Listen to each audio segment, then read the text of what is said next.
Hey guys, okay, like I told you the other day, I am going to teach you a new um, past tense, which is known as the imperfetto.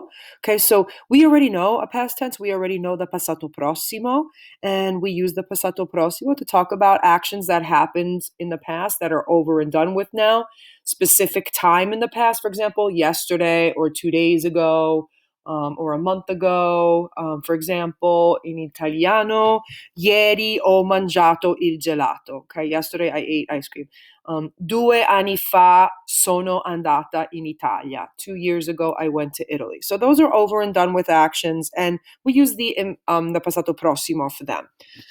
We have this new tense, which is also a past tense, and it's known as the imperfetto.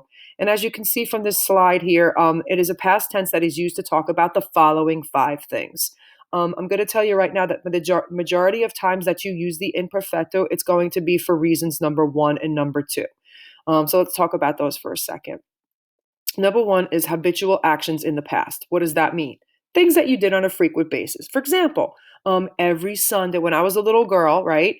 When I was young, every Sunday I used to go to Brooklyn to visit my grandmother. Or Often during the summertime, we used to take a boat and go on the lake. So these are things that you did on a habitual basis, not just one specific time. So you'll have expressions like often, sometimes, every, always, stuff like that. And when you hear those types of words, you'll know that you need to use imperfecto because it's a habitual action in the past.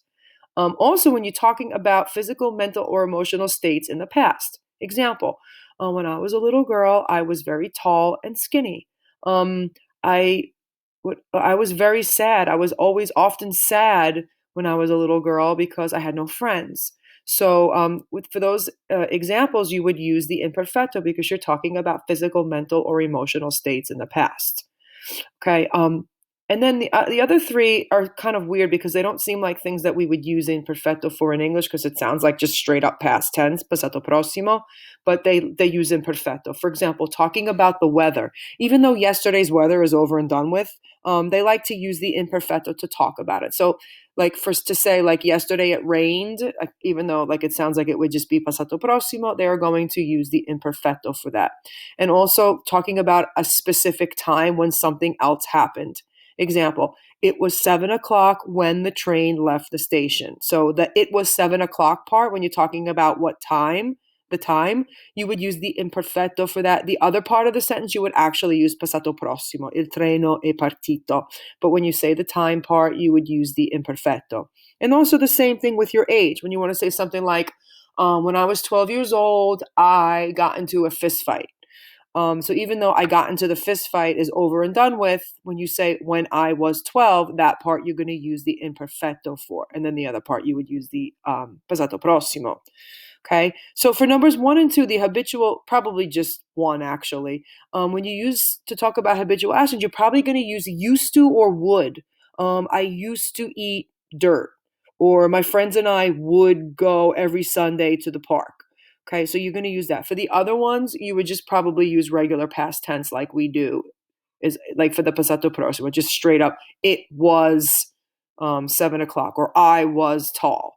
So you would probably just use, we would just translate it as regular past tense. Okay, all right. How do you form this imperfecto? It's really, really simple. So for the are, ere, and ire verbs, this is the only set of endings that you're going to need. So for the io, it's vo. For the tu, it's vi. For the lui, lei, it's va. For the noi, it's vammo. For the voi, it's vate. And for the loro, it's vanno. Okay, all you need to do is take off the final re and you'll add these endings. So for example, mangiare, so mangiavo. So I used to eat, mangiavo. Or you used to sleep a lot, dormivi. Or she used to read a lot, leggeva. Okay, noi andavamo, we used to go. Okay, giocavate, you guys used to play, and so on. So this is really the only set of endings. There are just a couple of little exceptions. There's nothing too crazy about it. All right, but first let's have a look at so this is the slide here. You guys can look and see basically all the endings and how it switches over, and it's really pretty simple. Okay?